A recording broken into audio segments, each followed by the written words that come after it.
A good morning and welcome to Arundel House, to this event, which is a collective event which we are hosting, but with the collaboration of IDPC and Fordham, and with the aim of really launching a Brookings Institution initiative on improving global drugs policy.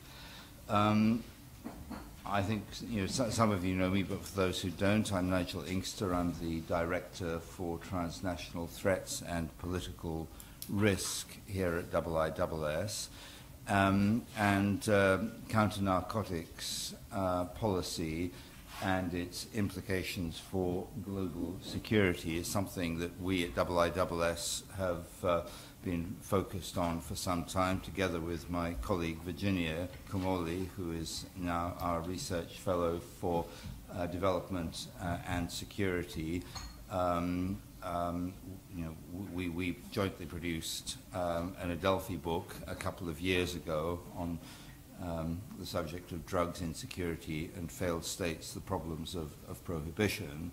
The genesis of that was some conversations I had with some practitioners in the counter-narcotics advocacy field, which came together with my own sense of frustration as a former practitioner who had become rather tired of the headache induced by consistently banging my head against the brick wall of enforcement policies as we currently have them. So this is a topic that is of continuing interest to us because of its wider global security implications. I don't think I need to dwell on the impending event that is kind of the catalyst and the focus for our discussion today, the UNGASS meeting, which in principle offers the world an opportunity to review and, in ideal circumstances, reform the network of treaties and legislation that have constituted the totality of global counter-narcotics strategies for the last 60-plus years. And we've seen, in recent years, some quite interesting changes in the lineup of forces, with the United States in particular having been a militant proponent of observing a particular interpretation of the three conventions. Now starting to adopt a more nuanced and less penal approach to counter-narcotics policy, a refocus on health implications, which ironically, was where President Richard Nixon came in the 1970s. People tend to forget about that. But whereas we've seen the Americans kind of ease off, and I never really quite thought to hear from my old friend Bill Brownfield some of the things that he has been saying in recent months, that does seem to reflect a change of policy. Other states have arguably been inclined, significant states have been inclined to double down on the status quo, and I'm thinking here particularly about states such as Russia and China, and recently Indonesia, which for various reasons appears to have got religion on the subject of a very penally and criminal based approach to counter-narcotics.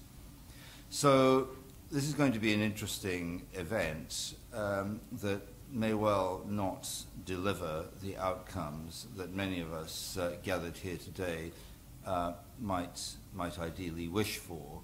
So perhaps the focus might be less, should be less on what we ideally do wish for, and perhaps more focus on what we think realistically might be the best, or even more realistically, the least bad outcome that we might be able to expect from UNGASS, because as somebody who's been involved in government for an awful long period of time, I know from bitter experience that government is not about achieving the best solution. It's about trying to manage a choice between bad and worse. So perhaps we shouldn't be over optimistic about what might be achieved, but that doesn't mean that we should preemptively constrain any ambitions that we might have as to what might be possible. So with that very brief scene setter, I'd like to turn over to Anne to talk a little bit more about the substance of this event and to introduce the speakers, and we will then turn the floor over to them. Thanks. Thank you very much, Nigel. So my name's Anne Fordham. I'm the Executive Director of the International Drug Policy Consortium, and we're delighted to be co-hosting this event with IISS to present this very important series from Brookings.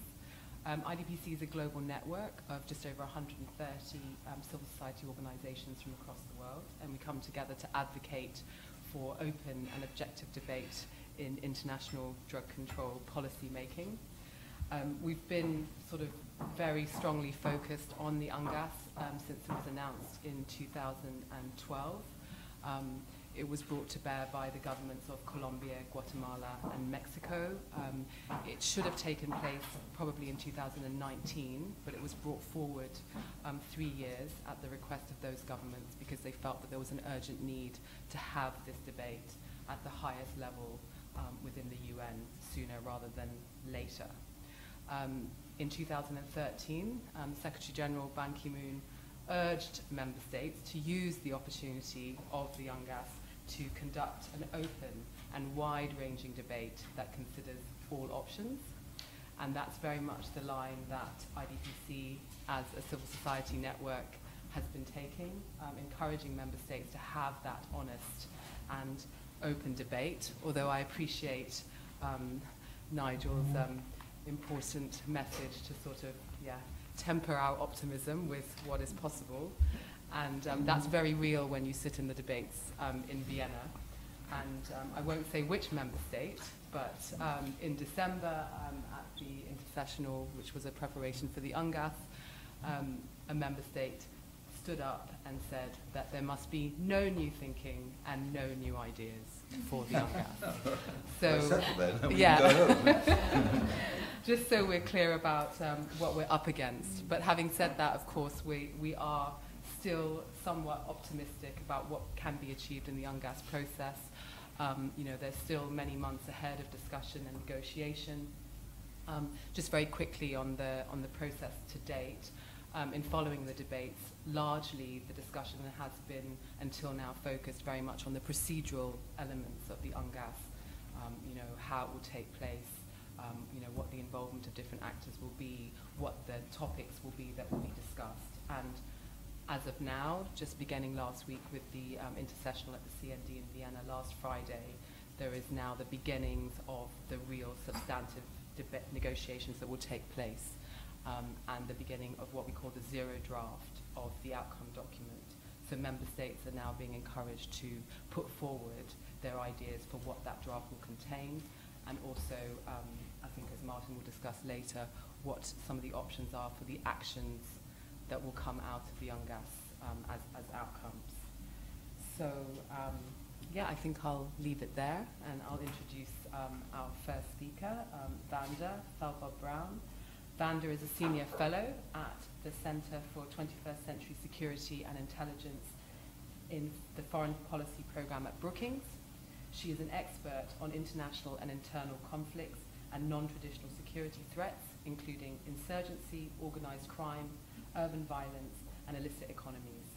Her fieldwork and research have covered, among others, Afghanistan, South Asia, Burma, Indonesia, the Andean region, Mexico, Morocco, Somalia, and Eastern Africa. Vanda. Good morning.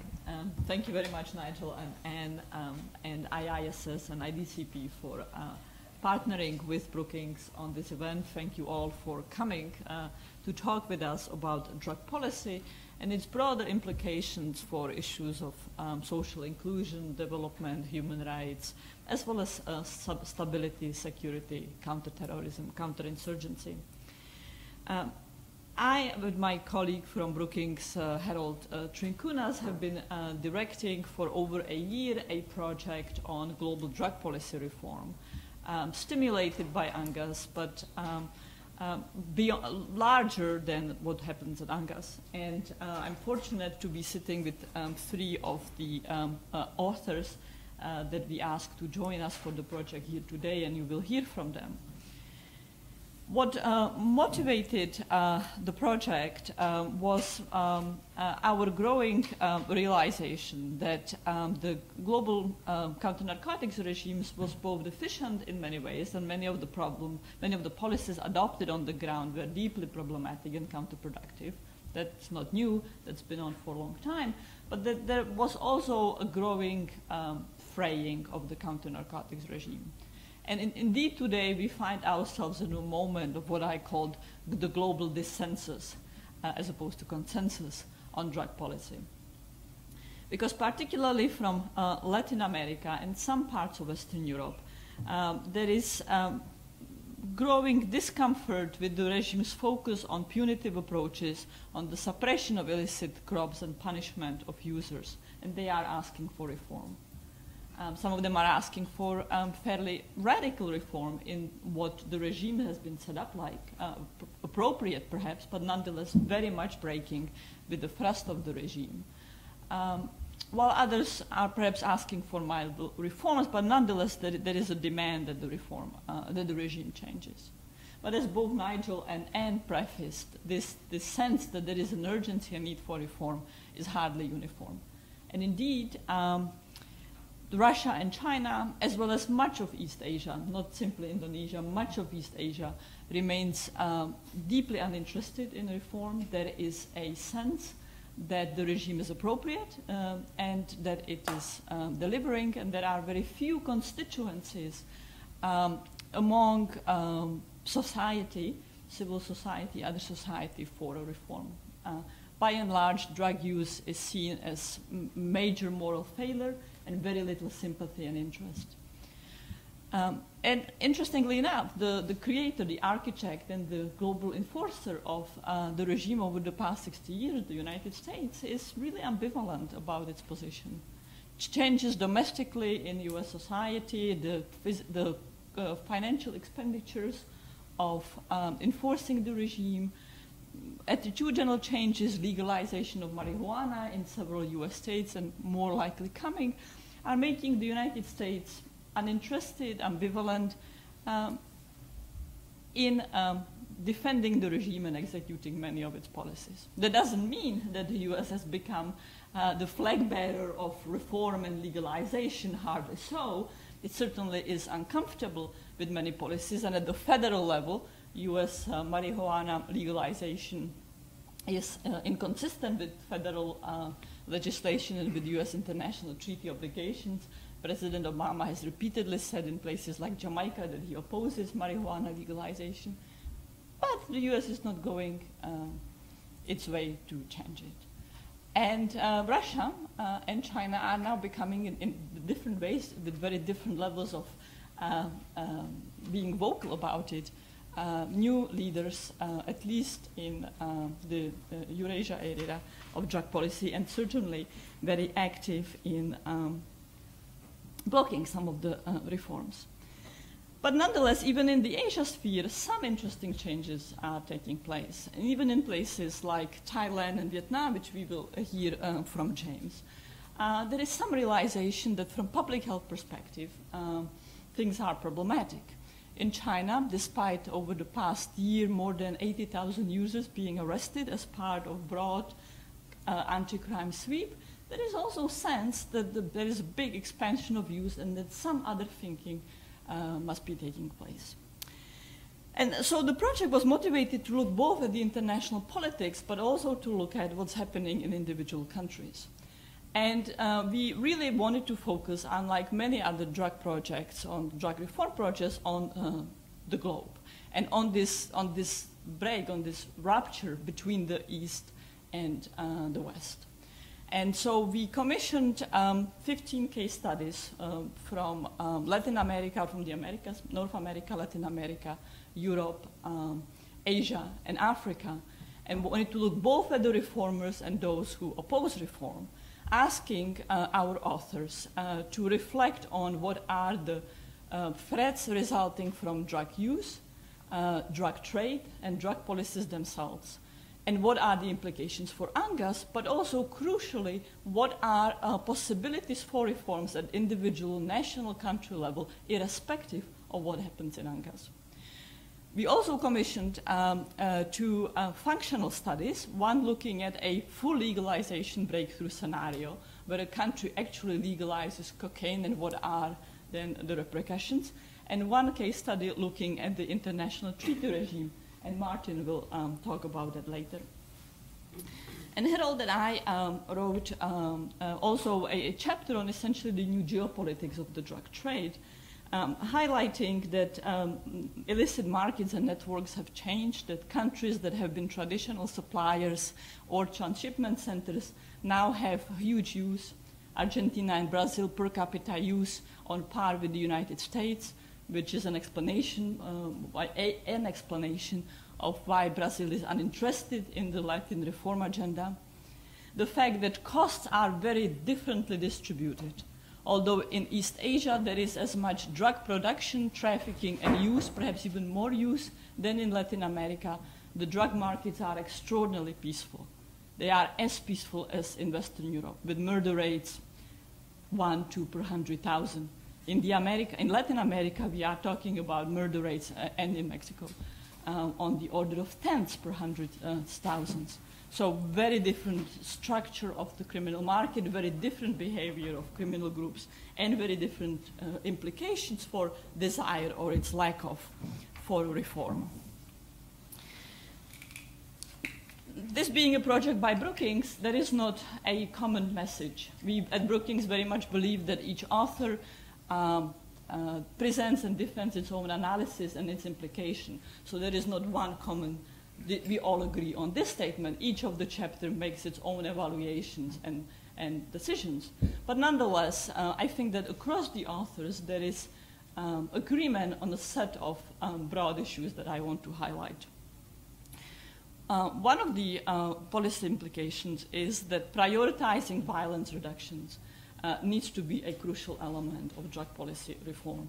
But again, how it is done, with what kind of urgency, is very different in the Americas than it is in Asia. In Asia, the game really is to make sure that the drug trafficking groups stay as non-violent as they are, at least when they are not connected to insurgencies.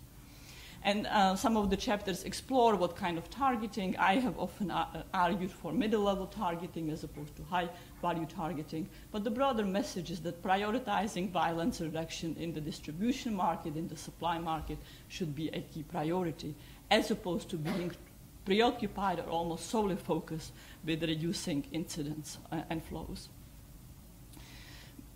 There is, I think, also a strong agreement, even in the Asian countries, in places like Thailand, as you will hear, on the need to focus on socioeconomic approaches to reduction of supply. Now, they will not eliminate supply. Just like enforcement will simply move it around, so will socioeconomic approaches. But nonetheless, they make the acceptance, political acceptance of drug policies far more likely.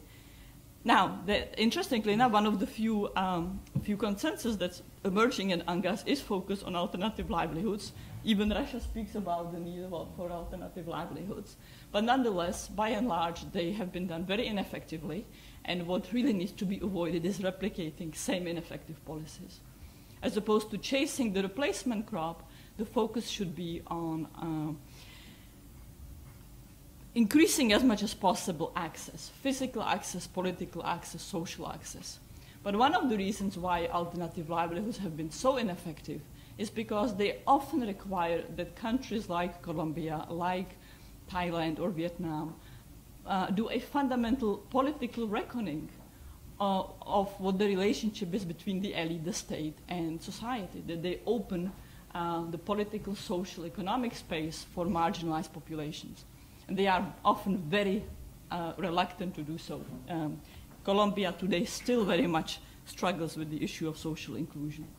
My final broad point is on the need to avoid stigmatizing and punishing users and making both treatment as well as perhaps drugs available, not throwing users into labor camps or prisons.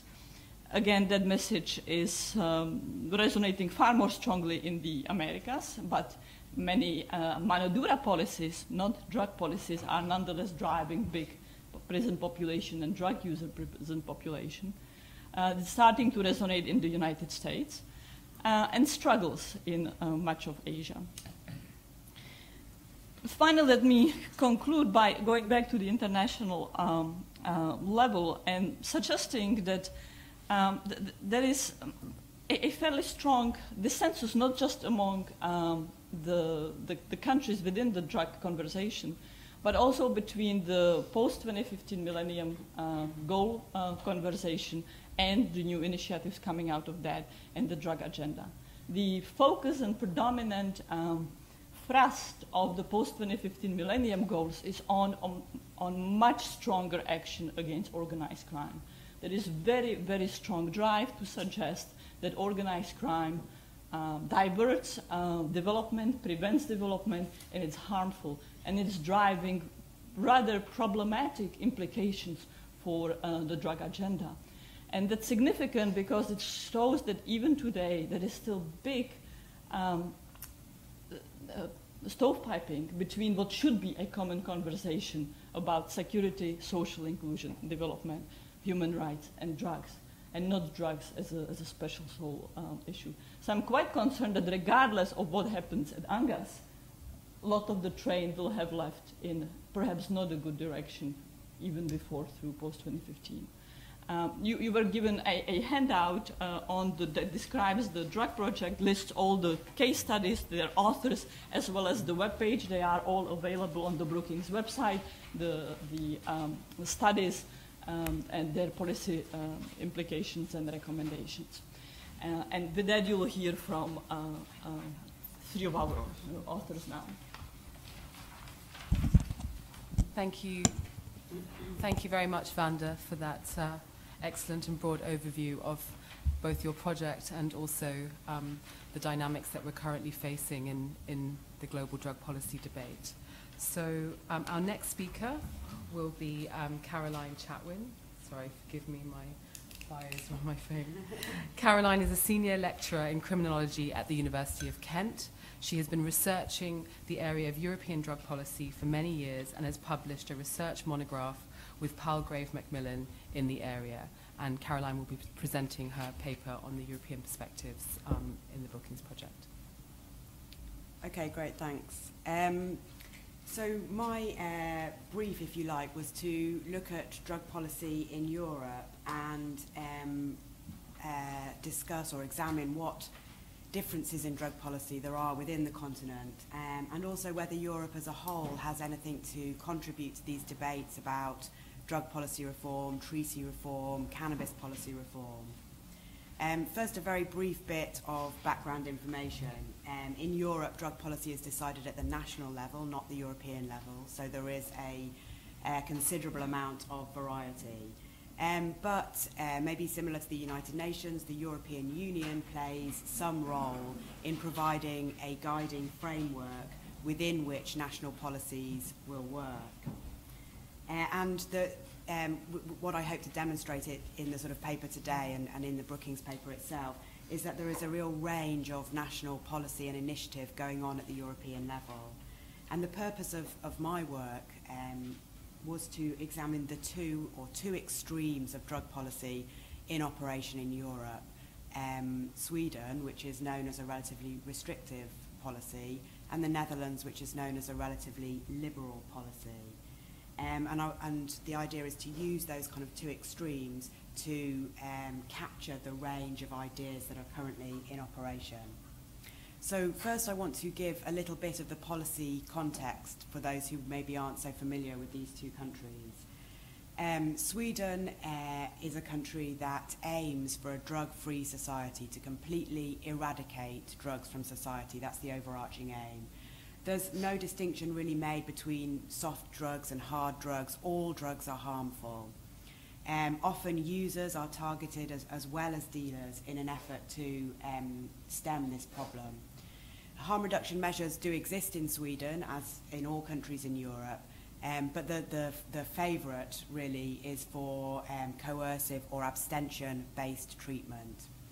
And drugs are very much a national issue, so a cross-political party issue. All political parties are agreed that drugs are evil, a threat to society, a threat that comes from the outside, and something must be done to stop them.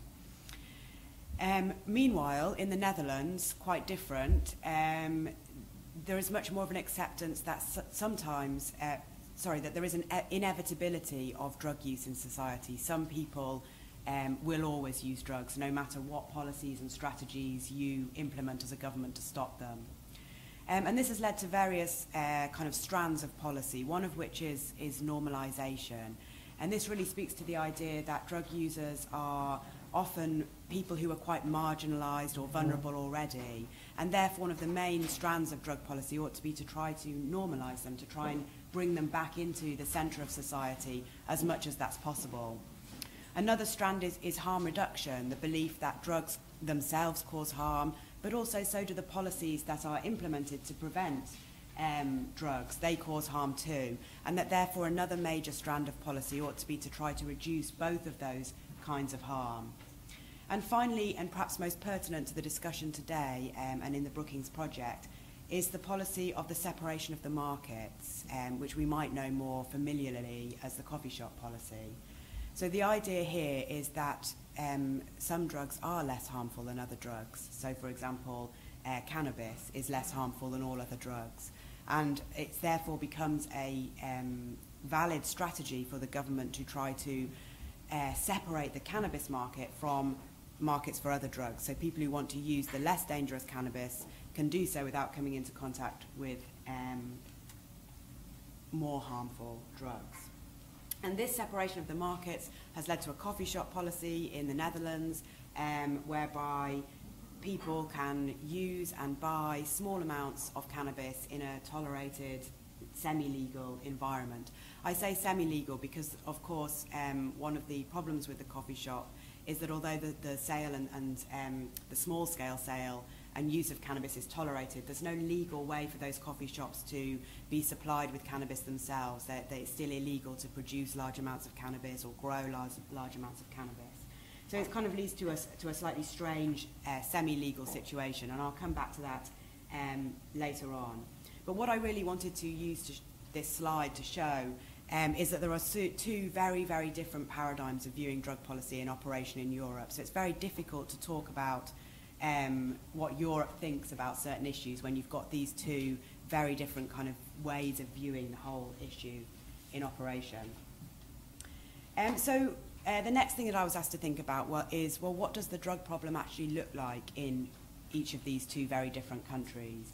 And before I kind of go into this, I would just like to say that in global terms, the drug problem looks quite similar in Sweden and the Netherlands. But I'm going to spend the next couple of minutes picking out some of the kind of differences. And also just to say that, the information that this slide is based on is from the European Monitoring Centre of Drugs and Drug Addiction, based in Lisbon. It collects information on the drug problem in every European country, analyses it and makes it freely available for anybody to look at. And a general perusal, a fairly crude perusal of that data would suggest the following points. Sweden has relatively low prevalence rates. The number of people using drugs are quite low.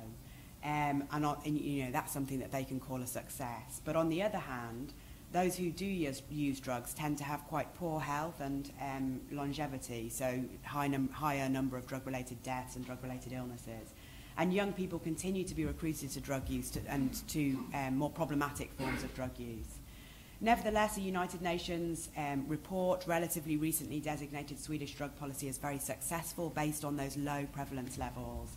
And this success is attributed to the cross-political party restrictive drug policy. They're successful because they've got low numbers of drug users, and they've got low numbers of drug users because they act on drugs as a national issue, and they're restrictive on the issue.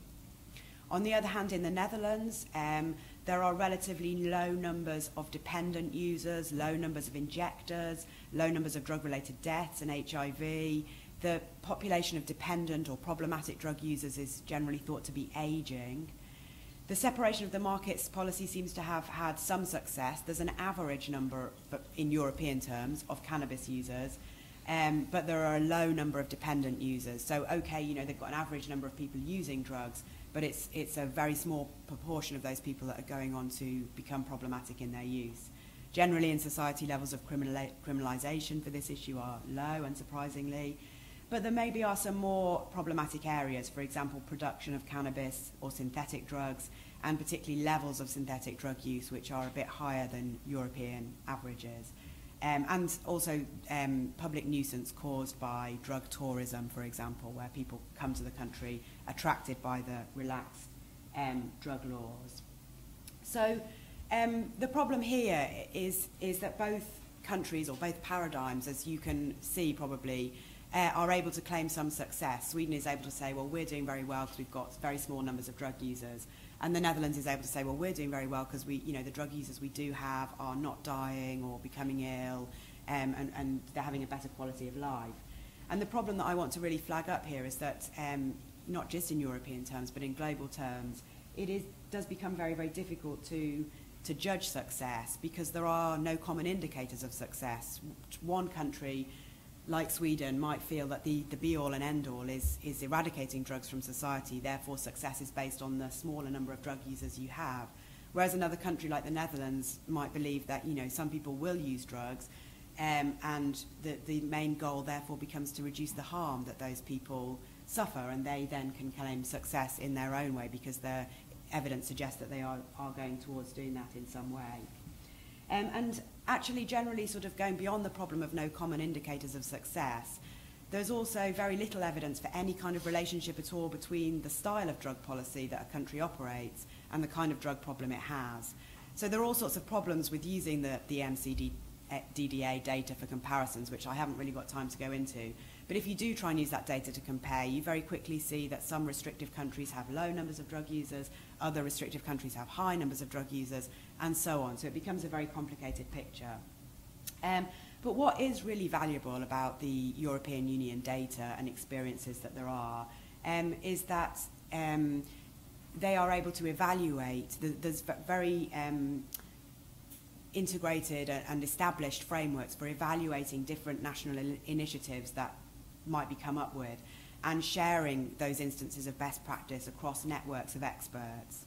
And it's kind of the situation in Europe at the moment is, rather than saying, oh, this country's successful or that country's successful, is more allowing lots of different policies to flourish in different countries in a situation where the continent as a whole is experimenting with a lot of different strategies in the search for strategies that are more successful. So I want to turn now to the issue of drug policy reform itself ahead of the UNGASS 2016 and have a brief think about what each country, their stance of Sweden and the Netherlands on that area. And perhaps unsurprisingly, Sweden remains very committed to their zero tolerance approach. There is no real discussion within Sweden of relaxation of the cannabis laws. The parties remain united behind their existing drug policy. Sweden hosted a meeting which sought ways to preserve the existing conventions and support them as they are. And it advocates generally balanced policies, but under the conventions, the existing conventions. In the Netherlands, the situation is much more complicated. The right-wing government and the very right-wing drug minister and the even more right-wing new drug minister have been introducing increasingly restrictive measures towards, for example, cannabis. So the idea of the weed pass, where you had to register to be able to use a coffee shop, which kind of died a quiet death, and the proposal that cannabis with more than 15% THC will no longer be tolerated in Holland, seem to be more restrictive measures. But if you look beyond the kind of official government position, there's a lot of movement going on to support reform of cannabis regulation and perhaps by extension the treaties. So public support stands at about 64%, I think, for extending the regulation of the cannabis market so that it's entirely regulated. This semi-legal situation is finished with, and production or cultivation of cannabis is also regulated. Various local municipalities have endorsed a manifesto proposing the regulation of cannabis production, and one of the political parties has actually drawn up draft regulatory legislation for that area. So the picture I want to present is that, it's quite difficult for the European Union as a whole, or for Europe as a whole, to say what its position is on things like treaty reform or cannabis policy reform, because those two very, very different paradigms or ideas exist. An EU sort of position ahead of UNGASS 2016 is slowly emerging, an official position, but it's quite vague on these specific areas. So there's some really, I've obviously not put everything up here, but there are some really good motivations behind the kind of things that Europe wants to put on the agenda. But at the same time, they are very much, to my mind, sidestepping some of the more thorny issues. So the official position on the global drug conventions is that they are the cornerstone of global drug policy. And then there are some, interesting and important recommendations, such as that we need a balanced and evidence-based approach. Harm reduction should be an essential element of any policy. Death penalty for drug-related offences should be abolished. But much more silence on the issue of treaty reform or cannabis policy reform. So I just wanted to finish by offering a few of my own conclusions about messages that I think Europe could be giving, officially or unofficially, in these areas of treaty form and cannabis reform. And I think the first is that the conventions don't completely prohibit the development of experimental cannabis policy, because within Europe we do see such a variety of experimentation. The coffee shops, of course, which I've talked about already, but also cannabis clubs, which started in Spain and have moved throughout Europe, and decriminalisation in general. But there are limitations, serious limitations, to these experiments when policies have to work within the treaties. So the strange situation with the front door and the back door in the cannabis coffee shop system, it has come about because the policy tries to work within the terms of the convention and sort of bends over backwards to fulfill that, and ends up not making very much sense. Another kind of issue is that of net widening. So many countries that have employed systems of decriminalisation have, because of the treaties, have tried to retain some form of penalty for cannabis, and often that's a civil penalty rather than a criminal penalty. But then, sort of counterintuitively, what happens is, because civil penalties are easier to enforce and police, you can actually see a situation where a country relaxes its cannabis laws by decriminalising, and then counterintuitively starts to initiate proceedings against cannabis users more readily than they did before, because it's easier to do. So countries that have relaxed cannabis laws quite often end up actually taking action against more cannabis users immediately after they've done that. And as experiments kind of become more radical or more innovative, you might say, for example, the situations in the United States and Uruguay, the treaties become more of an impediment to practicing these more innovative policies. And my conclusion really is that the treaties shouldn't be used to stifle innovation, and if they are being used to stifle innovation and experimentation, then some kind of reform is necessary.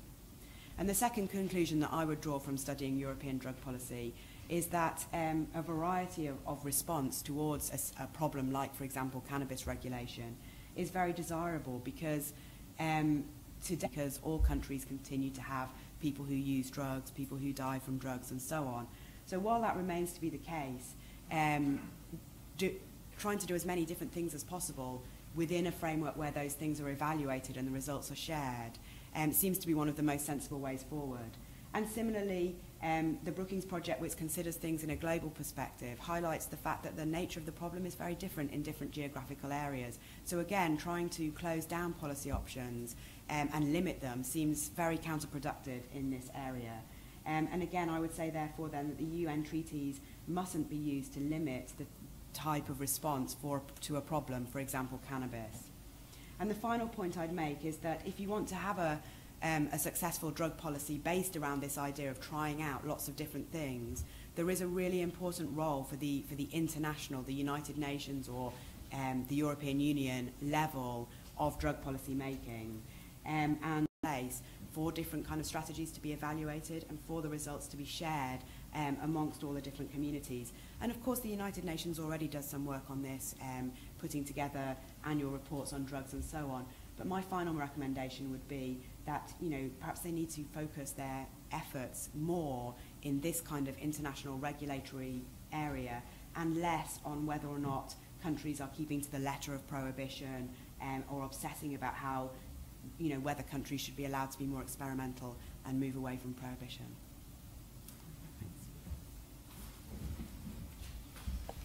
Thank you very much, Caroline, and some really important points there, including, you know, the idea of perhaps, yeah, some of the ways that we are currently evaluating our drug control policies are perhaps, you know, using metrics and indicators that really aren't the right ones, and very much stuck in a prohibitionist paradigm, looking at, you know, arrests, seizures, which actually perhaps don't tell us that much about the success of a drug policy.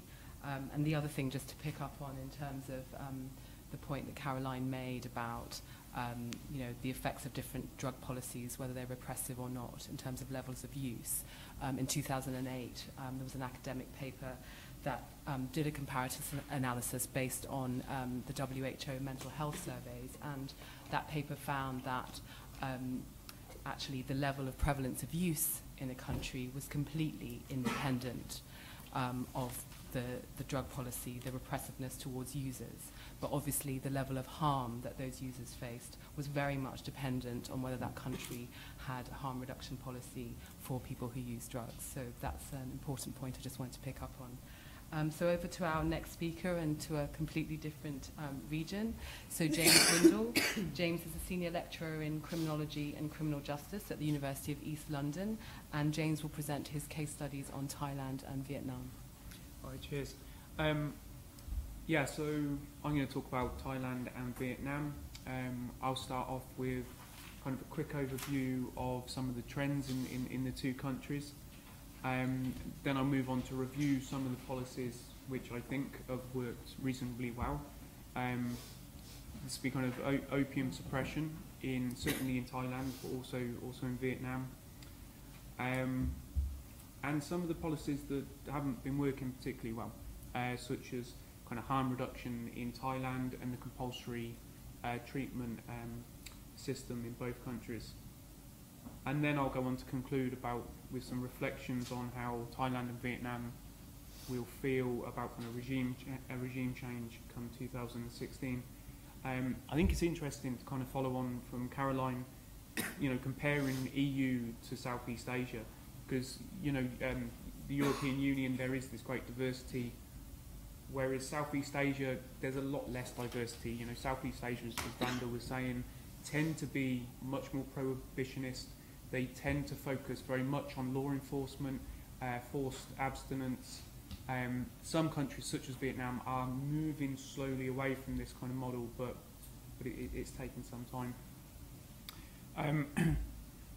Both countries share a number of similarities.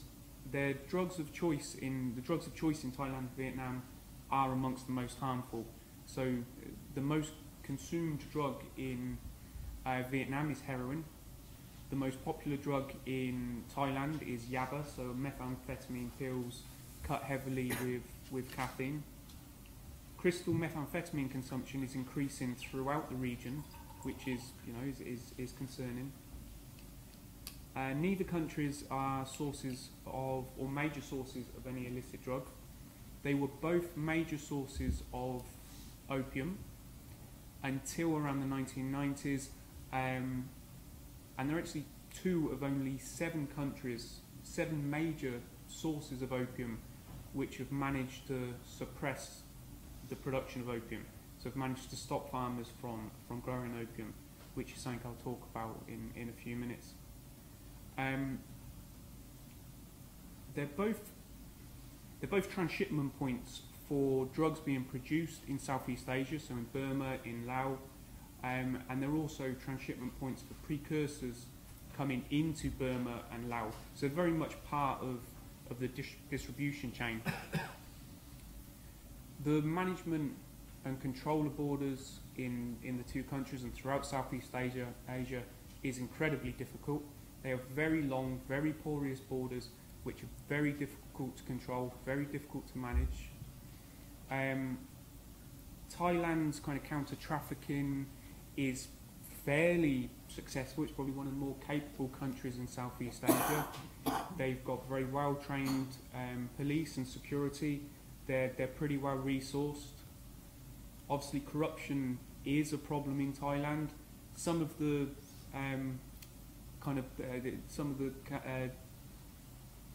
police that are involved in drugs, corruption tends to be lower, but in general, obviously, law enforcement has a problem with corruption.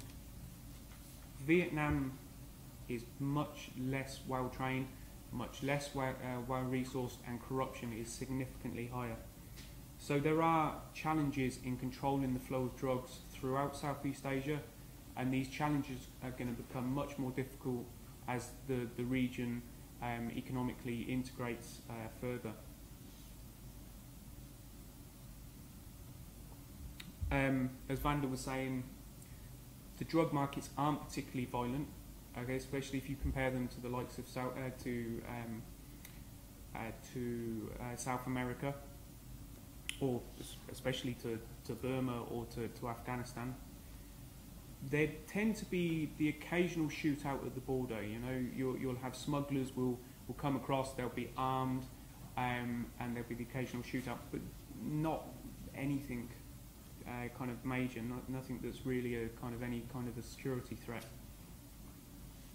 The main problem in both countries is HIV.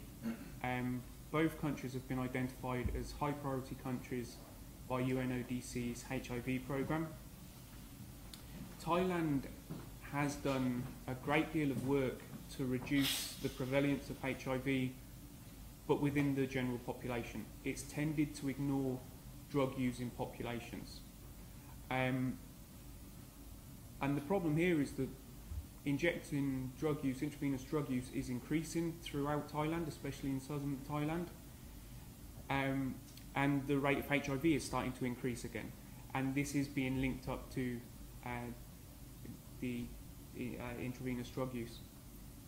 Vietnam has had one of Asia's fastest growing rates of HIV, but this has started to drop off, and this reduction in HIV has been linked up to the spread of needle exchanges and methadone maintenance. I think the Vietnamese government really saw HIV as a big threat, and they started to identify, okay, we need to kind of move away from this very abstinence-based policy. We need to start implementing some more harm reduction reforms as a way to reduce HIV. So they've implemented needle exchanges. They're one of Asia's biggest. They provide more needle exchanges per person than almost any other Asian country, and this has been useful. You started to see a major reduction in rates of HIV, especially in intravenous drug users. So Vietnam's harm reduction has been somewhat of a success story, but there's a huge amount of work that still needs to be done. And of course the problem is, as Vietnam's moving to become a middle income country, donors have started to pull out. This could cause problems in the future. It's still unsure whether Vietnam will be able to upscale its kind of harm reduction policies or even maintain its harm reduction policies. You know, a lot will depend on whether the Vietnamese government has the political will, and obviously on whether donors are willing to kind of re-enter Vietnam if the Vietnamese government aren't willing. Overall, harm reduction in both countries is limited by tough law enforcement. It's limited by a culture in the police forces that abstinence works, and the police forces, especially in Vietnam, slightly starting to move towards accepting harm reduction, but this is a very slow process of changing an institutional culture. The medical profession also have a culture of drug users being kind of lazy, and why should we be kind of helping them? There are other barriers in Thailand. Like, there's confusion in Thailand over whether needle exchanges are illegal. Drug workers have been hassled and arrested by the police for distributing clean needles, as this has been seen as promoting drug use. And then there's the 2003 war on drugs, which has cast a major shadow over any attempts to help drug users. So in 2003, the Thai government, in response to increased yaba use, declared that Thailand would be drug-free within a year.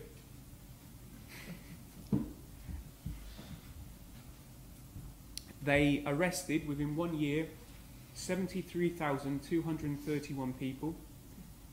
320,000 people surrendered for treatment because they were told, if you don't surrender for treatment, we're going to put you in compulsory treatment centres that are run by the military.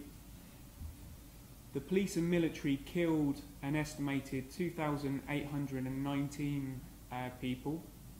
Some of these were drug dealers, low-level drug dealers. Some were drug consumers, and others were just people that the military and police kind of had a grudge against. So, it's become very difficult for drug consumers to trust the state. There's still this fear of the police, quite rightly.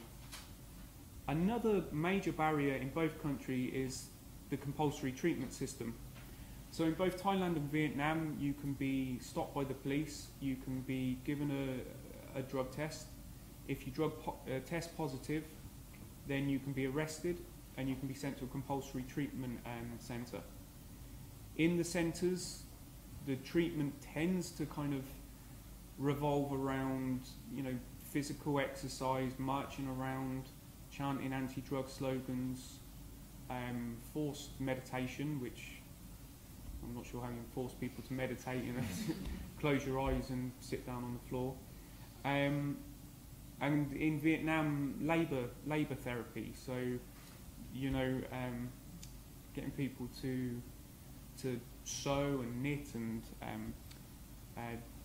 work with cashew nuts, which has been linked up to some managers of compulsory treatment centres making quite a lot of money off the backs of their workers, which is a barrier to moving away from this system. There's very little evidence-based treatment, and this is reflected in the relapse rates, which are incredibly high. Post-release support services are limited. The stigma of being an inmate in one of these centres makes it very difficult to reintegrate back into communities, and it's a limitation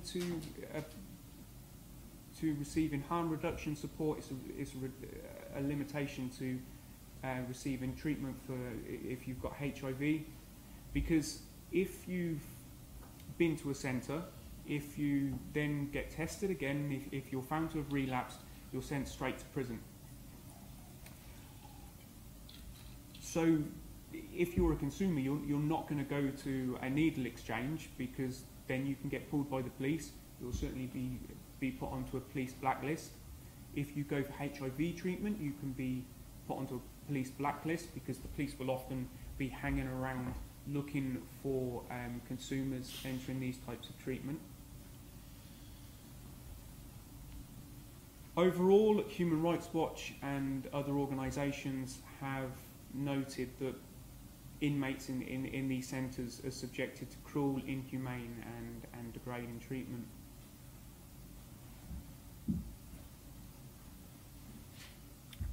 So moving away from kind of this area, I suppose more positive in some ways, both countries have been very successful in reducing the production of opium.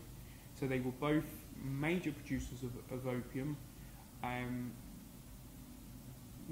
So opium would have been produced in like the highlands of Vietnam, the highlands of Thailand. They've both reduced production by over 98%. So I think Thailand at its peak was producing 200 metric tons of opium, and this has gone down to very minimal production, mostly for kind of local consumption in some very isolated highland areas. Thailand's kind of policy was, after a few false starts, mostly humane. It centred upon using rural development to extend the state into isolated mountainous regions. The alternative development provided an incentive for farmers to stop growing opium, so not just alternative crops, but also providing access to healthcare, providing access to education, providing passports, so giving these isolated highland people some kind of integration with the state, allowing them to come down to the lowlands and to move around and to cross borders, which, you know, they've been illegal aliens for a long time. This also eventually created a high-risk environment because for the first time it allowed the state to police these areas. Now, there were very few crops were eradicated before 1983, and the intervention started in the mid-1960s. And even when eradication started, it was often negotiated, so we'll eradicate your crops in 3, 4, 5 years' time, and crops would only be eradicated when farmers had alternative sources of income. Even then, very few farmers were punished. Since kind of the late 1990s, eradication has kind of ramped up. The Thai government has become very effective at identifying and eradicating farmers' opium crops. Overall, the intervention had quite a positive impact on many opium farmers. Okay, it pulled many kind of out of really abject poverty, I suppose. So Thailand's success really boils down to the establishment of state authority in formerly isolated areas, the extension of incentives to farmers, followed by the creation of a high-risk environment. It wasn't all rural development, as some people argue. It did have a big element of law enforcement. In Vietnam, unlike Thailand, the Vietnamese government already had control over opium farming areas, so they kind of felt that they didn't really need development to extend the state. And they really relied on kind of what I've termed the coercive negotiation approach, which was essentially they sent the military in to negotiate eradication, and the negotiation was that we'll give you some kind of compensation or some kind of developmental aid if you immediately stop growing opium. Now this was very much one-sided. It was, you know, a group of farmers negotiating with the military. Those that kind of refused, there were reports of farmers being beaten. There were reports of, you know, I can't think of the word. You could be put under house arrest. You couldn't officially be arrested for opium farming, but you could be put under house arrest. You could be taken to other farms and told to work elsewhere, so you could be taken out of your village. And then the kind of promises of development were often unkept. It pushed many farming communities kind of deeper into poverty. And the one kind of boom, the one thing that really helped many farmers was the boom in tourism. Okay, if there hadn't been a boom in tourism, I think this intervention would have been much more, would have caused a huge number of problems for a lot of opium farmers. So Vietnam's coercive negotiation approach worked because the state possessed authority over opium growing areas. It wouldn't have worked in areas where the state had minimal authority. So this approach wouldn't have worked in Thailand at all. I think when it comes to UNGASS next year, much of Southeast Asia is going to come out as committed to prohibition, to a kind of a stricter prohibition. Southeast Asia, they're committed to a drug-free Asia. They're going to come out wanting to portray an image of tough prohibitionist states, and they're going to come out wanting to portray this on the international stage, but also to the population. I mean, tough policies are popular.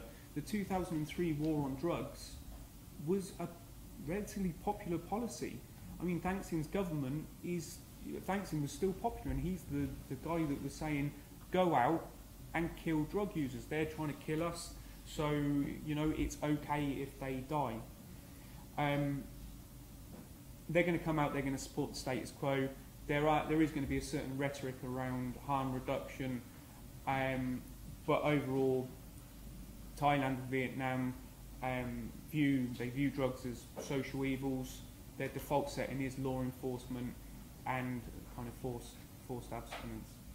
Okay, thank you. Thank you very much, James. Yeah, a very different picture from the one that Caroline described that we have here in Europe and Southeast Asia. And the ASEAN drug strategy the current strategy is coming to an end at the end of 2015, and the goal is a drug-free ASEAN by 2015. So they're currently evaluating that strategy, so that must be an interesting process. And they will be producing a new strategy, and unfortunately it's very likely that they will commit themselves to another drug-free goal, either 2020 or 2025. Okay, so to our final speaker, Martin Jelsma. Martin is the director of the Drugs and Democracy Program at the Transnational Institute in Amsterdam. The program has been analyzing trends in the illegal drugs market and in drug policies globally. They publish policy briefings and in-depth reports, organizing informal policy dialogues and expert seminars around the world. Martin is an expert on the UN drug control system, an advisor to the Global Commission on Drug Policy. He was a member of the OAS, that's the Organization of American States, scenario team, and has participated in the annual sessions of the CND in Vienna since 1996. He regularly advises governments on drug policy reform options, especially in Latin America. Martin, over to you. Thank you, and thanks to the organizers and Brookings for the opportunity. My task is to zoom out again a bit from geographically and time-wise to make it a bit easier. There are these handouts that maybe we should have here on the table as well. Because what I want to do is to give this UNGASS that is going to happen in April next year, to give it a place in the longer term history, in the conjuncture of where the big trend of drug policy making at the UN level, internationally, where it is heading to. Because there is a big trend, and if you are very focused on the minutiae of the negotiations at the moment, you often forget that there is a bigger picture, that there is some logic towards the dynamic over the decades, and that there are also certain trends that are that no country can negotiate against the currents. So if you look first at the treaty decades sheet, and I'm going, of course, very rapidly through the decades, but there are in total 6 decades of UN drug control making. No? So the first 3 decades are the treaty decades, the decades where the 3 UN conventions have been negotiated, and the last 3 decades are what I've called the UNGASS decades. That is where the 3 special sessions of the General Assembly take place. So if this very quick overview. Notice the situation in the 1960s, that's where the first treaty is negotiated. The single convention, 1961 single convention on narcotic drugs, the situation at that moment in the world now is that that there are several pre-war treaties that regulate international trade, but there are no international agreements that force countries to deal with the domestic drug use or the domestic or the cultivation issue. No? Plants are in that sense not regulated at all at the international level. So that's the big change that happens in 1961 with that treaty. It's very focused on the plant-based drugs, cannabis, coca, and the derivative cocaine, and opium and heroin. The international market at that moment, because of the legal situation, is that there, and that's easily forgotten, that at that point in time, there is hardly any illegal production of these drugs. Of course, several countries have imposed national restrictions, but the only international legislation deals with international trade. So most of the consumption and the problems related to cocaine and heroin in the Western world is mainly related to leakage of pharmaceutical produce. So the level of illegal production is still very low. So that changes with this treaty. And it's the main aim of that treaty, to bring cultivation under international control and to force countries to also abolish the traditional uses, which is widespread of all the three plants in Asia, Latin America, and Africa. The convention then gives a grace period of 15 years to abolish all opium and 25 years to abolish coca and cannabis practices. So that's the first decade. And the second decade, the dynamics of the market are changing. The controls imposed by the 61 Treaty are in fact quite effective in the sense of closing the leakage from the legal production, the pharmaceutical production, into the illegal market. So the response is that illegal production is starting at a significant scale. Also you see changes to other substances, and you see in the north, the Western world, the counter-cultural revolution has taken place, and in fact drug use has been exploding. Has not been reducing. It was relatively at a low level before, and it explodes. So in that context, firstly there is a second treaty negotiated, which is called the Psychotropic Convention, which is a scientifically nonsensical concept. It was invented basically to prevent that most of those other drugs that are still produced by the pharmaceutical industry had to be placed under the very restrictive narcotic regime of the 61 Convention. So they invented another category of substances to legitimize the need for another treaty. The interesting period is that it's also in the 70s that you see, in the case of cannabis, the first doubts about this new, very restrictive control regime that is enforced on the basis of the conventions. Because in the second half of the 70s, both in the US, you have the first wave of decriminalization in several states. Carter is, in his campaign, is arguing also at the federal level for decriminalization of cannabis. It's also the start of the Dutch coffee shop system that Caroline explained. So you see already doubts in the sort of the first wave of contestation. Then in the 80s, that is the period of real escalation of the war on drugs. It's only in the 80s that the first military anti-narcotics operations start, from the US side. it's the mandatory sentences are introduced in the US at federal level. It works towards the 1988 the convention, the third treaty, because those first two treaties mainly were effective in closing off the leakage from the illegal pharmaceutical production. That was their main objective. But they were not capable in any way to deal with the huge illegal production that had started in response. So this is a special convention to deal with illicit trafficking.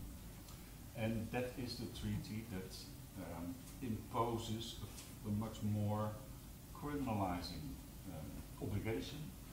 It also deletes the escape clause that was still in the first treaties, that on the basis of your constitution you can choose to have other policies at the national level. That escape clause is deleted, and it is the start of the mass incarceration. Now, in the 15 years after the 1988 convention, almost all countries of the world in 15 years see between a doubling and tripling of their prison population. It's really a dramatic explosion of incarceration. So then 89, the last year, is really a historical marking point. Of course, also in the bigger historical sense, it's the end of the Berlin Wall. The fall of the Berlin Wall, there is significant changes in many ways. It's also the year of the deadline of the treaties, the coca and cannabis deadline. The opium one had already been passed, but at that moment, the whole grace period of the UN treaty system is over. It's also a marking point because it is the year when in Colombia Luis Carlos Galán is assassinated, the presidential candidate who most likely would have won that year the elections. And the president, Virgilio Barco, goes to the General Assembly and makes a dramatic call to action. And the direct reason for his call to action is the assassination of Galán. And he says, we can't go on like this. It has gone completely out of hand. And he lists a whole series of also northern responsibilities. He says, we have done everything we could. We have been very criminalizing everything. We've been trying to eradicate all the crops, etc. The situation is not improving, and meanwhile the violence is getting to the level that our next president has just been assassinated. It was 1 month after the assassination. So he talks about the end of the International Coffee Agreement that year. Now it had costed Colombia about $400 million in loss of income, and it was the boom, the start, the direct relationship with the boom of the opium poppy cultivation in the coffee belt in Colombia. So he says, we need more fair trade relationships. He calls on arms control, money laundering. Also the year before, Colombia had initiated a project for a first international convention on arms control, which was completely, it went nowhere. Within a year the whole project was dead. And he says, the money laundering issue, a lot of the big profits are circling in the banks in the north. We are putting our farmers in prison, but we don't see any bankers in prison who facilitate money laundering. So it was a really an emotional call. And that is the start of the UNGASS decades. So if you read back those months, it's really amazing. Because this speech of Barco is in October '89. 4 months later, there is a special session of the General Assembly, which ends with a 100-point, very action-oriented document that proposes a whole, a whole new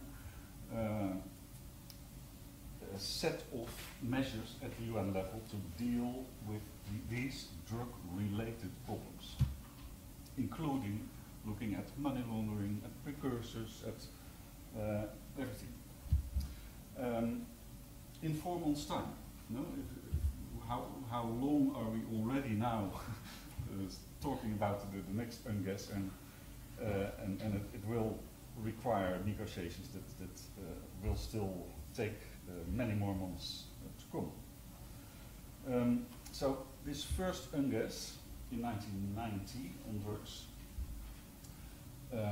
proposes this 100-point action plan, and it's very focused on developing a system-wide action plan to have a coherent approach from across the UN system, how to better deal with drug-related problems around the world. And it declares the whole decade as the UN decade against drug abuse. It was one of the priority issues for the decade. And there are many meetings happening that decade. And 8 years later already is the second UNGASS in '98, where sort of all the work of these the years in between of the UN decade have to come to a conclusion. And that has, well, that second UNGASS brought both a number of improvements, of compromises between differences of opinion, but it did bring an action plan in demand reduction, while previously the focus was very much on supply reduction. It also includes special plans for alternative development assistance, for precursor control, for money laundering. But at the same time, it's, and that's the downside of the compromise, you can say, it also calls again for a deadline of the drug-free world in 10 years' time. Thereby also increasing again the pressure to keep criminalizing, to keep pushing this market out of the way. And that's probably the worst effect of the conclusions around that time, at the end of the UN decade. All the efforts at the UN level become fully concentrated in Vienna. So the idea of having a system-wide coherent approach that basically ends in Vienna as the burial ground for system-wide coherence. So it's monopolized by the Commission on Narcotic Drugs, UNODC, the ICB, and all the intentions of the previous decade to have the WHO involved, the UNDP, the system-wide approach is, at that point basically ends.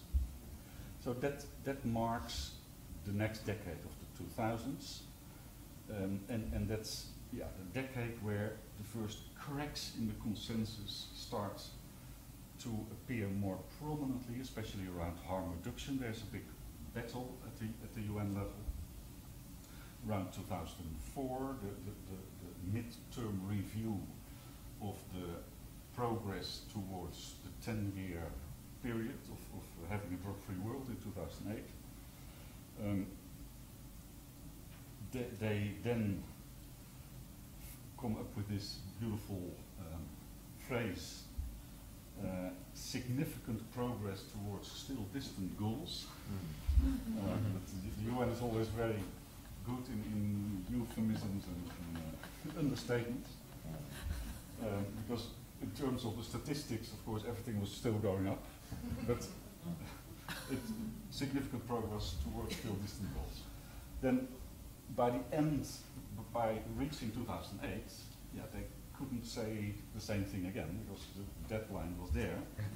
So then UNODC developed the containment hypothesis. So they acknowledge that indeed the situation has not really improved compared to 10 years ago.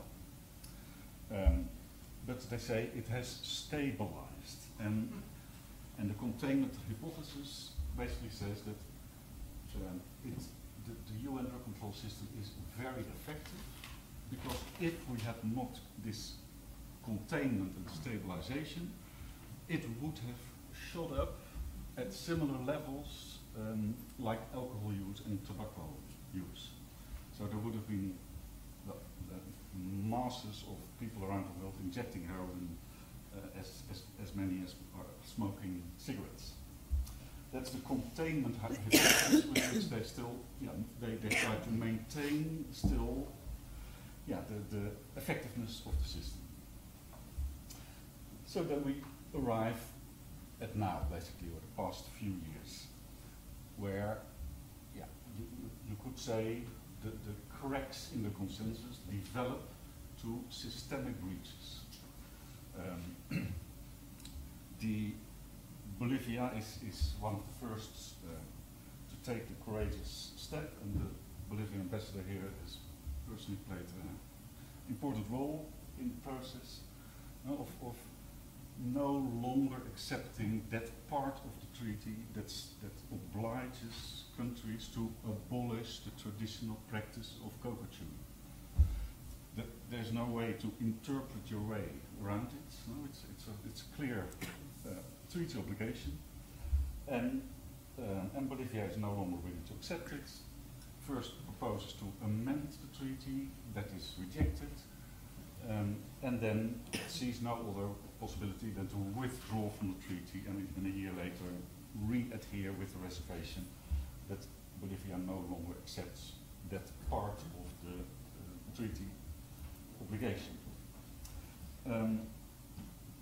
Then the other Latin American countries also start to rebel, and again the violence, a bit similar to what happened with the first UNGASS.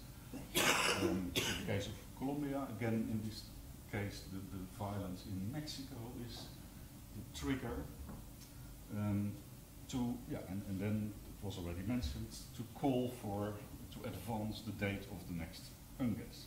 And there, the main driver again is it is getting out of hand. It is the violence is becoming unmanageable. We have to consider other options, and that is what the OAS then calls for. And then, of course, it was already mentioned several times, the other big breach is then happening with in the cannabis regulation with the US states and Uruguay, which is a clear development that also no longer can be defended in any credible way as permissible within the treaty system. So there is a clear systemic breach on those two issues, and a new call to action also because of the violence, and that comes from Mexico and again Colombia and Guatemala. So what you see now in the preparations, and that's where I end,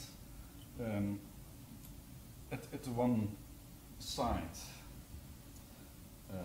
the urge from the Latin American side is continuing, that there are really a lot of meetings going on in Latin America. There are several attempts to find consensus positions within different Latin American blocs, within Mercosur, within the UNASUR, within Central America, within the CARICOM, and even within the CELAC the whole continent and within the OAS context, that there are multiple declarations and everybody is preparing for it. In the rest of the world, very little is happening. It is not really taken serious yet as an important moment. There's very much defensive strategy to, sort of, let's find the easiest way to come out of it without too much political difficulties and diplomatic tensions. A denial, basically, of that there are systemic breaches happening and that something has to change, either now or soon. A denial of that reality. And in a sense you can say that maybe 2016 is coming just too early. Because later in 2016 there will be the referendum in at least 5 or 6 other American states that are going to regulate cannabis. That includes California, which is about the 6th economy of the world on its own. The moment California regulates cannabis, Mexico will follow. That's pretty clear. So by then it is clear that cannabis just has to somehow be moved out of this UN control system. And if you ask me, it never belonged to be in there in the first place. So 2016 UNGASS will be, in that sense, an important step and a barometer to measure the temperature of the debate at that moment.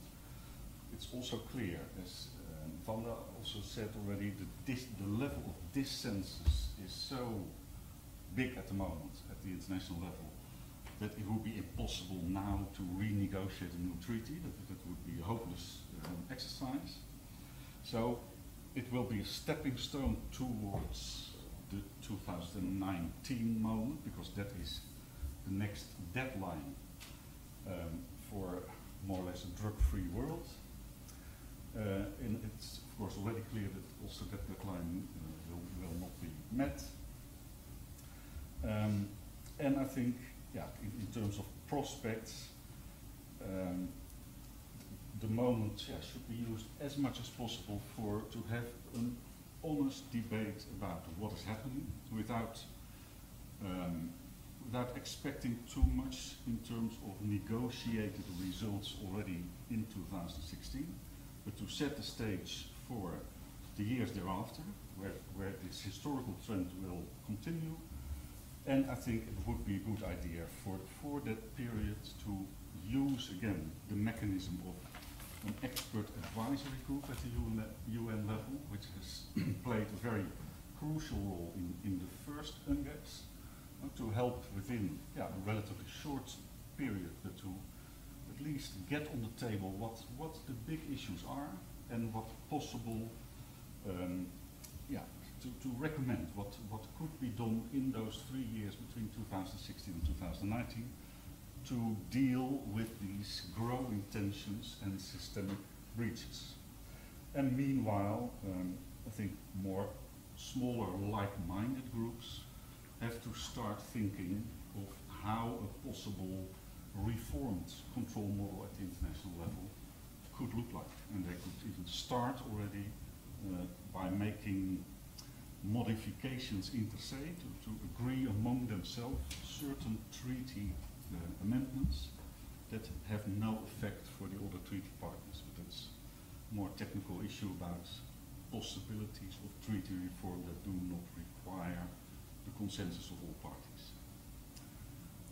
Thank you. Okay, Martin, thank you very much. That brings to the end the first part of the program, which is the presentation by our 4 experts. We've heard a pretty wide-ranging series of analytics about the situation in Europe, in Southeast Asia, and just now about the the possibilities and the reality of treaty change. I have to say that there may be some of the things you just suggested, Martin, in relation to treaty change conceivably might resonate with the British Prime Minister David Cameron when he seeks to negotiate the deal with the European Union. So maybe there's some read across there that was an unlooked for bonus and spin-off from this exercise. But we now have just under half an hour. I'm conscious that although there is a lot of expertise arrayed up on this panel, there is also quite a lot of expertise, a significant amount of expertise, I would say, within the audience, and we'd like to bring that in, make some use of it. So what I'd like to do now is to invite questions and comments from the floor in the interests of making maximum use of the time that's left. I would urge relative brevity and questions that actually end with a question mark, if that is possible. And could I also ask those of you who do wish to intervene to begin by telling us who you are and what, if any, your affiliations are. So, yes, Dawood. And wait for the microphone. Thank you very much for a very interesting discussion. My name is Dawood Azami. I work for the BBC, and I have just finished my PhD on drugs and insurgency. So I was wondering if you have discussed the links between drugs and insurgency as part of this project. My research showed that insurgents' involvement in drugs is more about political capital and less about financial capital. But in politics, they usually think that it's more about money. This is what the FARC's involvement showed in drugs in 70s and 80s, and this is the same with the Taliban's involvement in Afghanistan. So I was wondering, what are your conclusions? Thanks. Thank you very much. Randa, do you want to take that one? Sure. Maybe James could add to that. Yes, absolutely. So one of the differences among the countries is that the linkage between drugs and federation and drugs and insurgency is not uniform. But it is certainly present in Afghanistan. One of the cases I wrote was certainly present in Thailand, particularly, and in fact, the counterproductiveness of eradication with respect to counterinsurgency was one of the key motivators why Thailand's policy changed. It's certainly present in Mali, one of the important case studies that we have, as well as Colombia and historically in other parts. And yes, the overwhelming conclusions are that insurgents do make a lot of money out of participating in the drug trade, but they also make a lot of political capital if the country is essentially poor and lacking alternative legal opportunities, and particularly if the illicit economy is labor intensive. So cultivation, much better deal for insurgents than production of yaba. And eradication is extremely costly. It can be achieved. China had one of the most successful eradication campaigns after it defeated its ethnic insurgency, and through means that none of us would probably find tolerable, but it was very effective. Doing eradication in the context of active armed conflict significantly complicates the conflict. And that's the case even in Colombia, where eradication was a key component of Plan Colombia, but the evidence really shows that it hurt the campaign, and ultimately what was a more effective strategy both against drugs and in reducing some of the financial flows to the FARC was interdiction. Yes, certainly in Thailand in the 1960s, there were links between kind of the insurgency up in the highlands and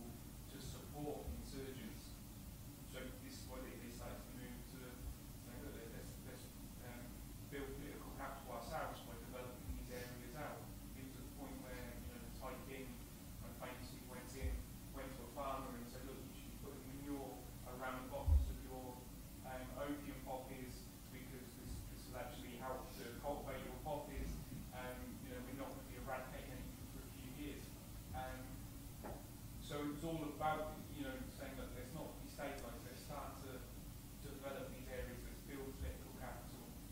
It's a security issue rather than a drug control issue in the beginning. If I can add one more thing, again, it comes up with various contexts in West Africa, where clearly variety of resource economies, including drugs, are feeding terrorist groups, including very unpleasant terrorist groups. It is nonetheless, however, true that they are equally funding government forces.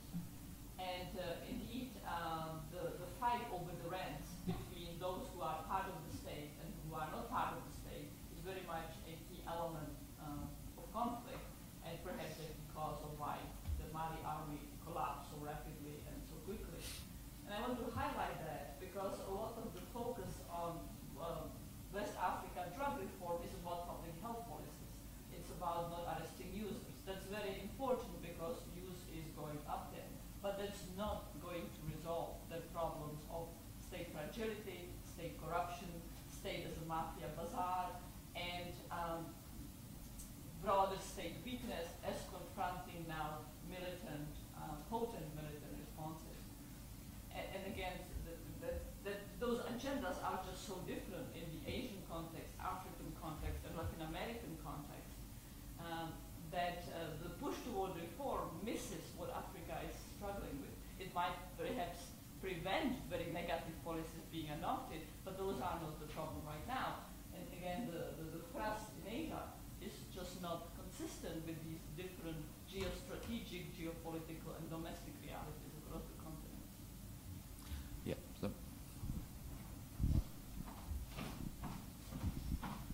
And actually, another case is Burma, which was written by Tom Kramer, a great chapter on ethnic insurgency, other insurgencies, and relations to drug markets. Thank you, and thanks for the presentations. Owen Green from University of Bradford. I guess I've got two questions heading in slightly different directions, but they're all about the framing of policies between the 2000, if we're going to use that frame between 2016 and 2019, or in the approach to UNGASS. So first question picks up directly from that.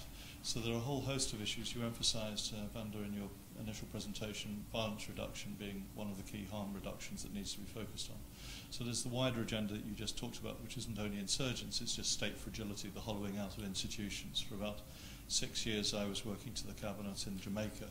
I mean, off and on, sponsored by others, but there all the time, where their biggest challenge was the hollowing out of institutions and legal economy through money laundering, essentially, and a whole host of other factors that affect fragility.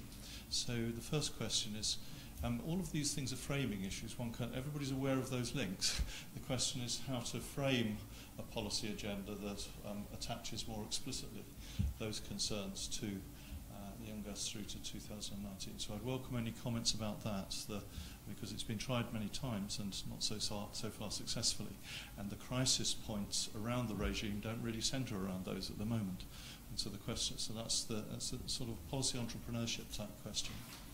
And then the second question is different, I guess, and that's just I'd welcome some remarks about where the evolution of China and India's thinking on these issues is.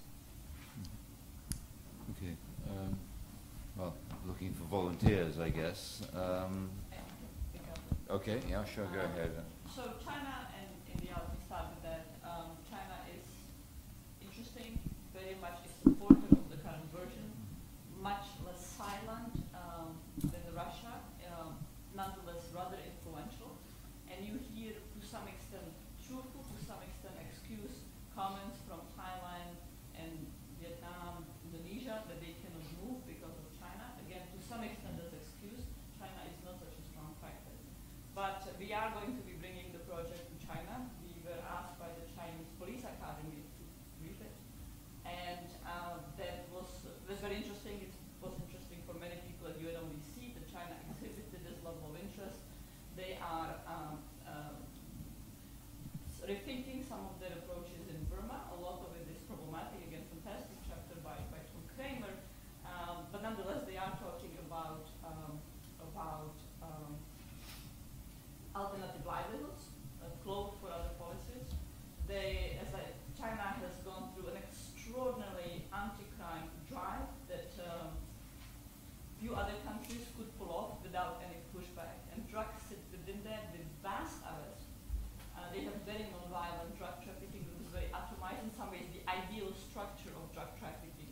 very powerless traffickers and very atomized all.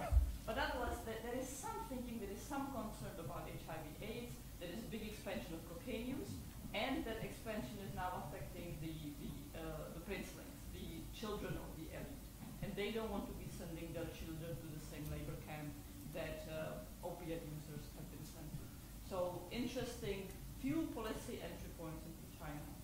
India with Modi, particularly very little interest. Modi holds a lot of that to RSS, the very right-wing Hindu element, and drug reform is the least issue of their agenda. He's not going to trade his political capital for touching that. But they're struggling with illegal expansion of opium because the puppy that they have licensed is it's no longer sufficiently, the licensing scheme no longer sufficiently meets the needs, so there is big expansion of illegal poppy that they are sort of in denial that that's taking place, but they'll need to start thinking about that. And on the framing, I'll just read one sentence in how I, in the overview chapter that I wrote, framed it. I said that the goal should be to strengthen states to cope with the cost, harm, and threats posed by drug use, drug trade, and drug policies, but do so in a ways that increase, not erode, the legitimacy of the state and strengthen bonds between the state and citizens, push toward greater inclusion, greater human rights, while recognizing the very important imperative of public safety and security. So that's a very broad one, but I would like to highlight the focus on the bonds between state and citizen and the need to recognize that in Western Europe it's just about public health. In lots of the other world, it's about people dying not from use, but dying through conflict that intersects with drug trade. In Martin, your time. Yeah, one additional remark about India in particular. We had an informal dialogue there as well, not too long ago. And one point that struck me, and it's also coming up now in Cambodia and Burma, where we also have a lot of activities. In India, the sentiment now starts to grow from the state level about cannabis. We were forced decades ago by foreign powers and international system to suppress centuries-old traditions and also religious practices with cannabis.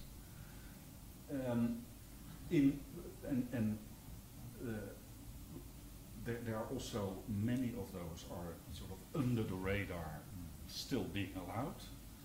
But now they see that other countries that previously forced them to suppress all this are starting to letting it go again and to regulate it legally. So I was really surprised. One meeting where there were more than 100 drug policy officials in the room, and there was not one who was willing to defend the need to still continue with cannabis prohibition. Not one.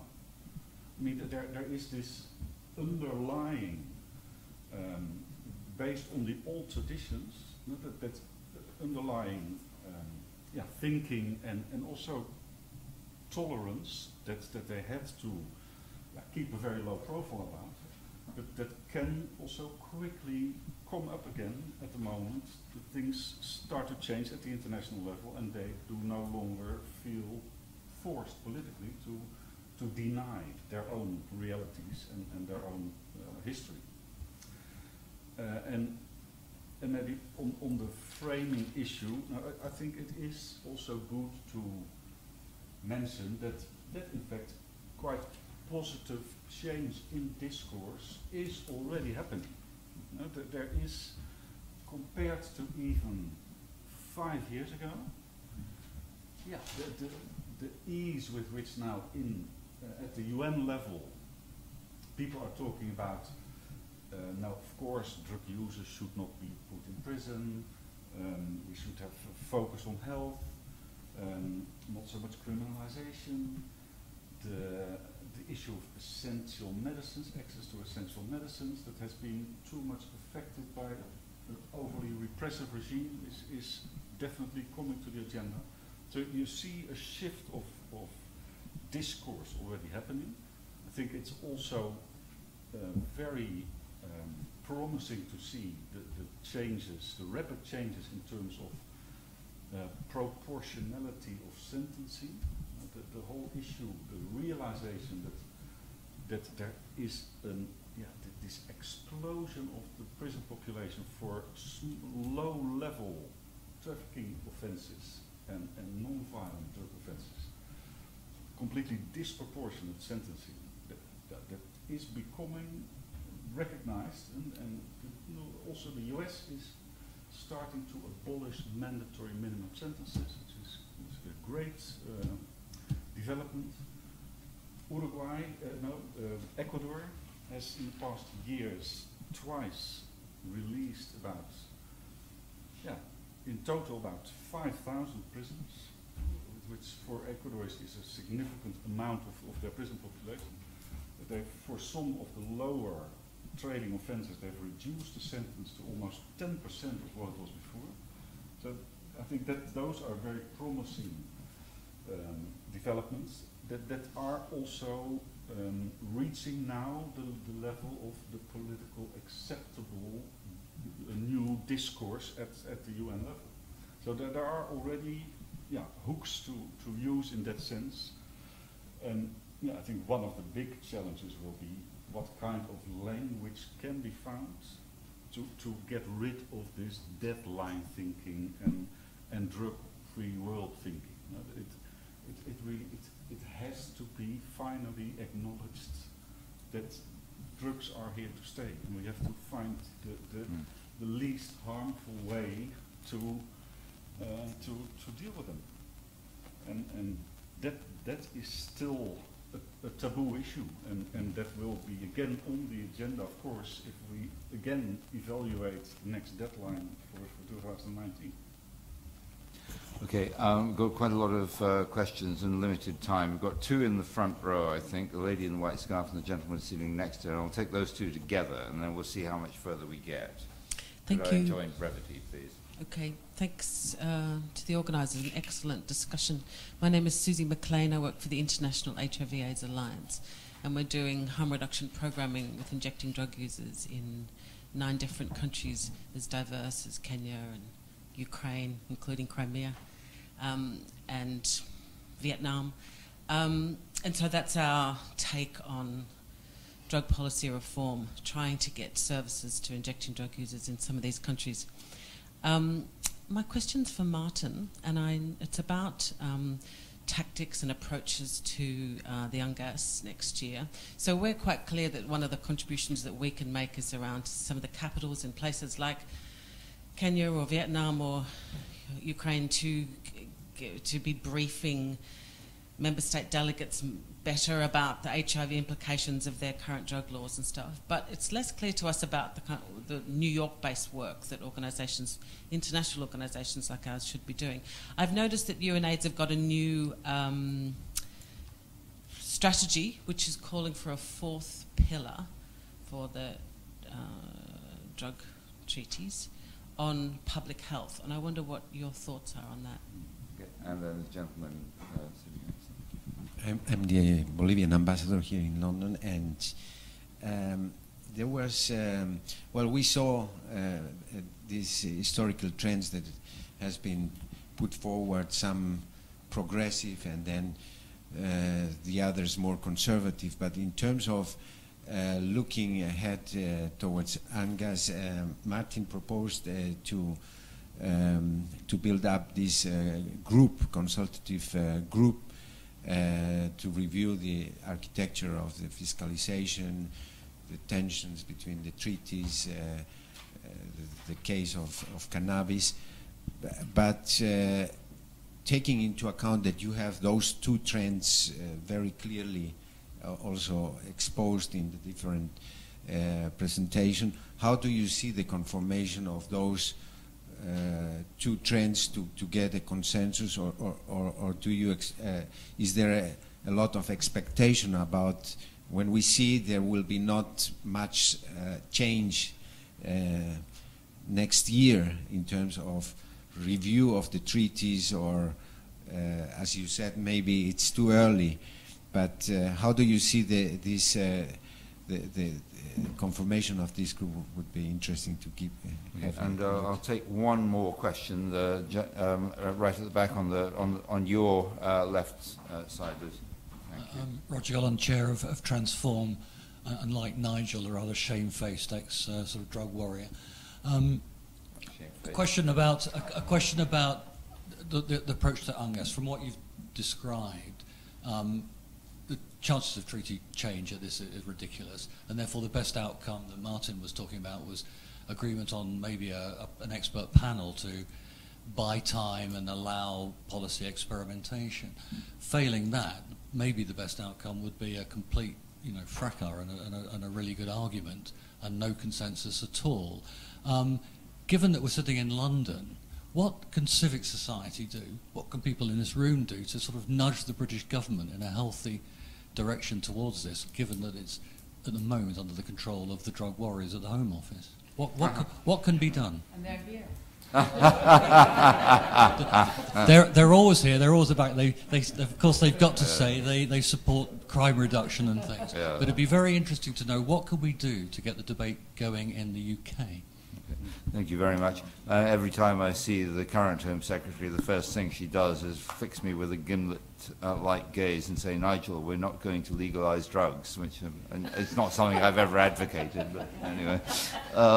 Okay, well, there's quite a lot there, which I think really focuses on Martin, so, but I'll turn to him first and see if anyone else wants to come in. Yeah. Yes, to start about UNAIDS and what could be done on this side. I don't think that it is a potential also big win in the making for this UNGASS to draw back in the other parts of the UN system in the debate. And there are attempts already going on. To repair this the closure basically that happened after the previous UNGASS and the Vienna monopoly over the issue, which has really hampered the debate at UN level. So to actively draw in UNAIDS, but also WHO and UNDP, and they are all preparing their positions. I think that is very promising, and it immediately changes the terms of the debate. You can see that immediately. On the specific proposal of the fourth pillar, I still have my doubts, I have to say. Yeah, and it's something, for the discussion it's useful to think about it, but if you now look at the change that is already happening in terms of the discourse, of a health focus, of the essential medicine, and no longer criminalizing drug users, and the health approach becoming more and more part of the accepted discourse, I can also see a risk to now put that into a separate pillar again.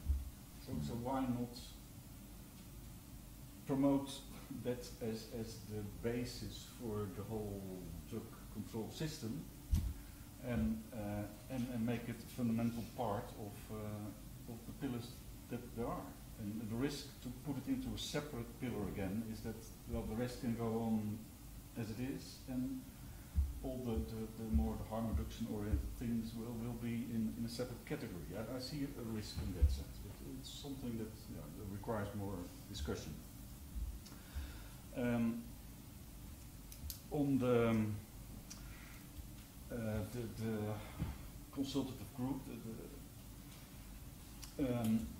I've looked back in detail how, because both previous UNGASSes had an expert advisory group, and I think in both cases they have played a very useful role, even though they were of course subjected to political decisions about who could be in those advisory groups. I think the moment that a group of people is forced to really think through the issues, and the remarkable example is with the second expert group in 1998, because the composition of that one was exactly the same as the CND bureau that prepared the UNGASS, exactly the same people, but in the reports they came up with surprisingly useful recommendations. So if they are forced to think through, and it was after the UNGASS, so if they are forced to think through really what are the issues at stake and what are, and in that kind of discussion and report writing, yeah, you can't stay with just the easy political discourse. You have to go in more deeper into the issues, and I mean that's an extreme example. But even that expert group that had no difference in terms of composition from the official bureau, still useful things came out. The first one was in 1990 was in fact a very useful expert group, even though there were also only government representatives involved. But it really made a lot of difference in terms of what happened the years thereafter, the recommendations in that report. So if now something like that would happen, and if it is assured that other UN agencies are included in that group as well, representative of civil society, I think, yeah, I cannot imagine that the outcomes would not at least be useful as a guiding document for the discussion in the years thereafter. So I am quite convinced that it can be, in spite of the polarization and the different positions, yeah, that it will be useful. Yeah, and about whether an outcome could not be just to end in disparity and no consensus at all. I would agree that that would be preferable over a meaningless document that basically, as what happened with the joint ministerial statement that was negotiated last year, which took 7 months of negotiations in Vienna, and it ended as an uninspiring, quite meaningless document. So that's definitely something that would be the worst outcome for this UNGASS. So already the decision is to have a short, action-oriented document, not a long political statement, political declaration. So that's positive, but indeed it would be better if it somehow reflects the dilemmas in the debate that the world is faced with, then try to come up with meaningless consensus phrases. Yeah, in that sense I agree. Okay, I'd like to bring in my co-chair, Anne, who's, I think, spent enough time in Vienna to qualify for Austrian nationality, and then after her, Wanda. Thanks, Nigel. Yeah, I wasn't actually going to talk about the CND, but more about your question about what UK civil society can do, and also to defend our colleagues from the Home Office as being labelled drug warriors, because actually I would say that this year in particular, and in preparation for the last CND, there has been quite good progress made with colleagues at the Home Office to meet with civil society here in London and to have a constructive dialogue about the UK position, going into the UNGASS. We are not agreed on everything, as you can imagine, but I think that's been an important step in understanding from both sides about what can be achieved, and of course we want to hold the UK accountable to their statement that they want an evidence-based drug policy. hopefully both here domestically and internationally, and there are some challenges there, of course. But I think that's been an important step this year, because for many years we did not have that dialogue with our UK government delegates going into those negotiations. So that is certainly progress. And one of the key issues that we hope the UK will be strong on is the use of the death penalty for drugs offences. And we know that's a red line for the European Union. We also hope they will hold fast to that line. And Roger, in answer to your question about fractured consensus, I mean, that was the key issue where there was almost a real fracture last year in the negotiations of the joint ministerial statement. And one quick plug. So next week, if you are interested in the UK's position going into the UNGASS, and particularly human rights and the death penalty, we are having an event at the House of Commons next Tuesday morning at 10 a.m. It's hosted by Harm Reduction International, Reprieve, IDPC, and the APPGs on human rights and the death penalty. And we'll be talking there more about what the UK can do on these issues going into the UNGASS. If you want to know more, just give me a shout. And thank you very much. I'll turn to Wanda for what I fear is going to have to be the last word, because we have run out of time, and I apologise to those whose questions I wasn't able to take, but maybe there will be scope to have a brief informal chat with panellists after the formal conclusion. But Wanda. Linking the HIV/AIDS issue and civil society. One of my biggest fears is that post-2015 millennium revision is running away with anti-organized crime approach that does not learn at all from many of the problems of drug policy, and motivate to dwell by understandings of how organized crime subverts development, not recognizing that it also enables social mobility. Nonetheless, well-motivated, pushes toward rather doctrinaire approaches, very much picked up at the top levels of the UN, that will have implications for drug policy. And I think what's imperative is that for groups that focus on public health, for civil society, to connect much better the implementation of post-2015 and drug policy and inform them better, so that we don't end up under a new venue with policies that will preclude or not learn from what we have learned in drugs. Okay, thank you very much indeed. Well, it's not easy to sum up something like that, this conversation, in a quick kind of bumper sticker, and I don't propose to do so. I think we've heard a fascinating set of accounts of some of the different positions, and with that some of the challenges that we face in the UNGASS 2016 context. I think it's quite clear from what we've heard that the situation is going to be very difficult, but at the same time the situation is far from hopeless. That progress is being registered, and that come what may out of UNGASS, there does seem to be the beginnings of a process now discernible, which is unlikely to be stopped. It may have to proceed by increments and with a very variable geometry, and is unlikely to be either perfect or swift. But I do feel that it is legitimate to conclude from what we've heard that that there is something of a turning point here, and that there is more to be made from it. And courtesy of Martin, we do have an alternative strapline for UNGASS 2016, which is, and I wrote this down, drugs are here to stay. So maybe think about whether we want to use that one, whether that would be politically appropriate. I'm not entirely certain. But in any case, I'd like to thank all the organisers and the participants, and you, the audience, and could you please join me in expressing our appreciation for the panellists. Thank you.